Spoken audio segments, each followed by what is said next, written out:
Պարոն Կոնջորյան, ոնց էիք ասում, ձեր դժողքի սաունդթրեքն է, որտեղ էլ որ լինեք, հարմար տեղավորվեք ու դիմացեք։ Ես ուզում եմ այս երկու օրերի ընթացքում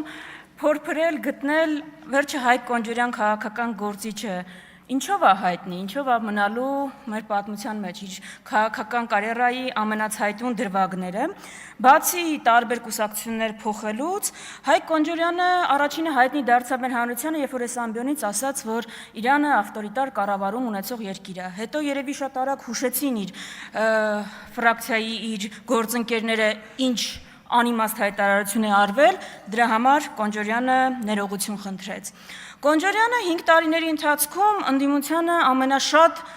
ու ամենասուր պիտակավորած քաղաքական գործիչն է եւ երևի դրա համար էլ արժանացել է այս առաջխաղացմանը, դե ՔՊԻ-ի արժանամակարգին համապատասխան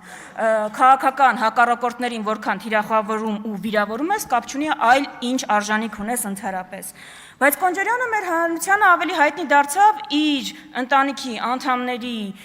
եւ իր տան պատմությունով։ Իմ գործընկերները շատ խոսեցին Հայփոստի պատմության մասին, որը իրականում աբսուրդ է եւ իսկապես այդտեղ հարցը միակն է։ Եթե կինը չլիներ Հայկ Կոնջորյանի կինը, կզբաղեցներ այդ պաշտոնը, թե չէր զբաղեցնի։ Հայկ Կոնջորյանի տան պատմության մասին էլ շատ խոսվեց, 20 միլիոն դրամով ավելի էժան տուն գնել եւ եկամտահարկի հետ վերադարձի օրենքից օգտվել։ Եղբոր մի պատմության մասին շատ խոսվեց պարեկների ուղեկցությամբ քաղաքացուն հայելու, բայց ես ուզում եմ եղբոր Հայկ Կոնջորյանի եղբոր երկրորդ պատմության առեղծվածային պատմության մասին խոսել, որովհետև դա մի տեսակ անտեսված մնաց։ Օրինակ, սիրելի քաղաքացիներ, դուք գիտեիք, որ մեր օրվա հերոսի եղբայրը, քաղաքացիական պայմանագիր խմբակցության ղեկավար Հայկ Կոնջորյանի եղբայր Ավետ Կոնջորյանը 25 թվականի հուլիսի 1-ին 1 տարով զրկվել է վարորդական իրավունքից, սակայն 3 ամիս անց Կոնջորյանը, եղբայրը Հայկ Կոնջորյանի, նորից հայտնվել է մեքենայի ղեկին, հայտնաբերվել պարեկների կողմից, նրա նկատմամբ հարուցել է քրեական վարույթ։ Կասեք, արդար երկիր, մարդը օրենք է խախտել, պարեկները բռնել են, ինչ խնդիր կա։ Խնդիրը գիտեք որն է, որ այդ քրեական վարույթի ընթացքում Հայկ Կոնջորյանի եղբայրը մարմնին քննություն իրականացնող ներկայացրել է տեղեկանք, որ ինքը դատված չի եղել։ Ու դրա համար կրել է ավելի քիչ պատիժ, կարար ընդհուպ միջև ազատազրկում ունենար, բայց շատ փոքր տուգանքով սահմանափակվել է, որովհետև այդ տեղեկանքն է ներկայացվել։ Բայց Հայկ Կոնջորյանի եղբայրը 2010 թվականին պարզվում է դատված է եղել, դատվածություն ունի, գիտեք ինչ հոդվածով, խարդախության, ու եթե մենք ձեր մակարդակին լինենք, հիմա թալանչիից սկսած ինչ ասես իրանք ասենք, բայց դա կապ չունի, 10 թվականին դատվել է խարդախության հոդվածով, այդ տեղեկանքը ՆԳՆ-ն չի տրամադրել վարույթն իրականացնող մարմնին, արդյունքում Հայկ Կոնջորյանի եղբայրը ստացել է շատ ավելի քիչ պատիժ։ Ես հարց ունեմ Հայկ Կոնջորյանին, որը ինձ թվաց Հայկ Կոնջորյանն է, Հայկ Կոնջորյանին, ով ասում էր, որ մենք տեսել ենք ինչպես են խնամիները, ծանոթները, վարորդները, վարորդի սիրուհիները հանրային բարիքից օգտվում ու բանանում, չարաշահում պաշտոնական դիրքը։ Եթե Ավետ Կոնջորյանը չլիներ Հայկ Կոնջորյանի եղբայրը, նա հնարավորություն կունենար ՆԳՆ-ից ստանալ տեղեկանք, դատված լինելով, որ դատված չի եղել։ Նա հնարավորություն կունենար ավելի փոքր պատիժ ստանալ, քան նախատեսվում է այդ դեպքում օրենքով։ Իմ միանշանակ պատասխանը, որ ոչ, նույն կերպ Հայկ Կոնջորյանի կինը չէր լինի այդ պաշտոնում, նույն կերպ Հայկ Կոնջորյանը ավելի էժան բնակարան չէր կարողանա գնել։ Հիմա հարց դեպի Եվրոպա գնացող թիմին։ Դեպի Եվրոպա, որ հայտարարել եք գնում եք, այ թիմ։ Եվրոպայում նման թեկնածուներին ինչ կանեին եվրոպական երկրներում, առաջ կմղեին, թե թեկնածությունը հետ կկանչեին, ինչ կանեին, այսքան սկանդալների կենտրոնում հայտնված որևէ թեկնածուի, եթե չգիտեք հարցի պատասխանը, հետ կկանչեին, դուք առաջ եք մղում, որովհետև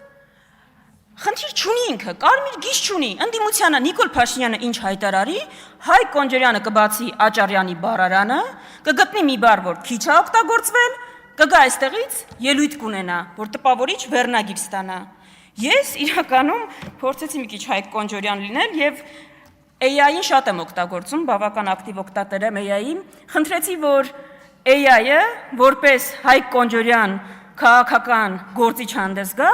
ու գնահատի Հայկ Կոնջորյանին, այսինքն ինքը իր գնահատականն է որպես Հայկ Կոնջորյան, տա Հայկ Կոնջորյան քաղաքական գործչին։ Լավ բաներ չասես ձեր մասին էյայը,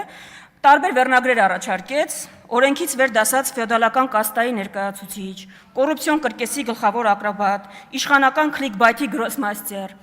Եթե մենք ձեր ոճով ելույթ ունենանք, կարելի էր գար այս բանը խրոխտ արտահայտություններ անել, վերնագրերը ստանալ ու մեզնից գոհ գնալ նստել հուսալով առաջ խաղացման համար։ Ուրեմն Հայկ Կոնջորյան քաղաքական գործիչը Հայաստանի քաղաքական պատմության մեջ մնալու է այս ամենով, այս սկանդալներով, այս բառապաշարով եւ չգիտեմ էլ ինչքան ինչ գին ունի իր այս առաջ խաղացումը։ Ճիշտն ասած Հայկ Կոնջորյանը իմ սրտին մի նոր վերքել բերեց, երբ կարդացի իր ստատուսը այն մասին, երբ իր եղբոր հետ հայտնի պատմությունից հետո ինքը փորձում էր տարանջատվել իր եղբորից։ Ասում էր, ես կապ չունեմ։ Ինչ եղել է այնտեղ բան արեք, իմ անձի հետ եմ փորձում կապել։ Եթե ձեր անձի հետ էս մարդիկ կապ չունենային, այսքան արտոնություններ կստանային, բավաս մնացածի եղբայրները չեն ստանում, Հայկ Կոնջորյան։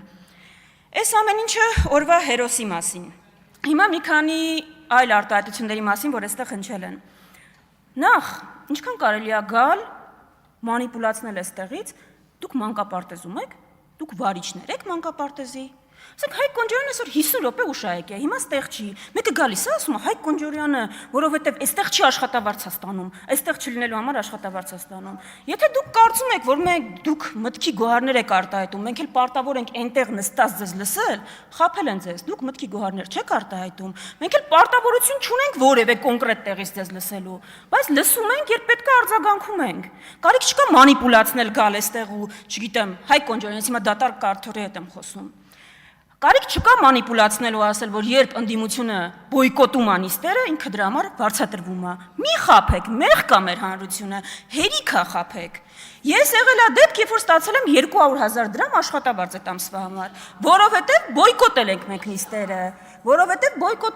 նիստերը, Դա եմ ասում, եթե ձեր հայտարարության մեջ տրամաբանական հակասություն չեք տեսնում, ձեր խնդիրն է։ Ընդդիմությունը,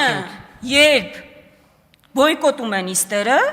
դա ունենում է հետևանք, ընդդիմադիրները կրում են այդ հետևանքը։ Ինչ եք անդադ գալիս մանիպուլացնում այստեղից, բանը, չեք գալիս աշխատավարձ եք ստանում եւ այլն։ Բայց ես կարևոր եմ համարում Արման Եղոյանի հնչեցրած հարցը։ Կարծում եմ իրականում քիչ թե շատ ամենաբովանդակային հարցն էր։ Արման Եղոյանը ասում է, այս խորհրդարանը մի առաքելություն ունի, պիտի պարզի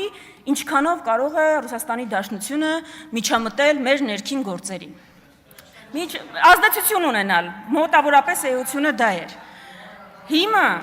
լավ, ես պատասխանում եմ ձեր հարցին, ձեր ուղիղ մեջ բերումը կասեք։ Ո՞նց է ձեր համար այս պատասխանը, Արման Եղոյան։ Ռուսաստանի Դաշնությունը, ԱՄՆ-ն, Եմեն, Չինաստանը, Ճապոնիան նույն չափ կարող են միջամտել մեր ներքին գործերին, նույն ազդեցությունը կարող են ունենալ մեր ներքին կյանքում։ Այսինքն, ավելի լավ է նախ չմիջամտեն մեր ներքին գործերին, բայց քանի որ ազդեցությունը բացառել անհնար է, այդ ազդեցությունները պիտի հավասարակշռված լինեն։ Բայց սա կեղծ դիլեմա է, գիտեք։ Ես առաջարկում եմ իրական դիլեմային անդրադառնալ։ Դուք Տիգրան Աշենի հարցին չեք կարողանում պատասխանել, շատ պարզ, վերջը Տիգրան Աշենը Հայաստանի Հանրապետության տարածքում է, թե չէ, մենք ասում ենք կարաք այդ պարզ նախադասությունը ասեք, բայց երկրորդ հարցին կարաք պատասխանեք, որոնք են Հայաստանի Հանրապետության, որ երկրներն են Հայաստանի Հանրապետության սպառնալիքները։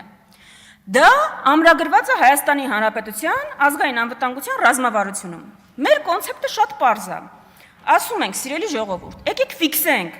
որ երկրներն են մեր սպառնալիքները, եւ դա Ադրբեջանը եւ Թուրքիան են,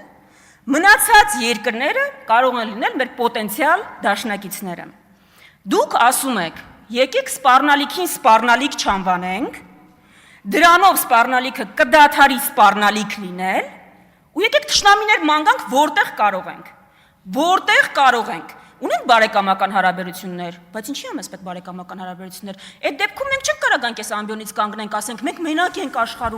ենք աշխարհում։ Այդ զոհի կարգավիճակի մեջ չենք կարող մտնենք։ Եկեք փչացնենք այդ բարեկամական հարաբերությունները։ Եկեք անենք անպատասխանատու հայտարարություններ, որի հետևանքները մեր քաղաքացիները կկրեն։ Մենք դեմ ենք դրան։ Դրա համար սլաբո, եկեք ֆիքսենք սպառնալիքները, մնացածի հետ բարեկամանանք։ Կարող եք չեմ ավարտել, չի ավարտվել ժամանակը, վիշտապեք։ Կարող եք ֆիքսել սպառնալիքները, կարող եք գալ ասել, որոնք են մեր երկրին սպառնալիք հանդիսացող երկրները։ Շնորհակալություն։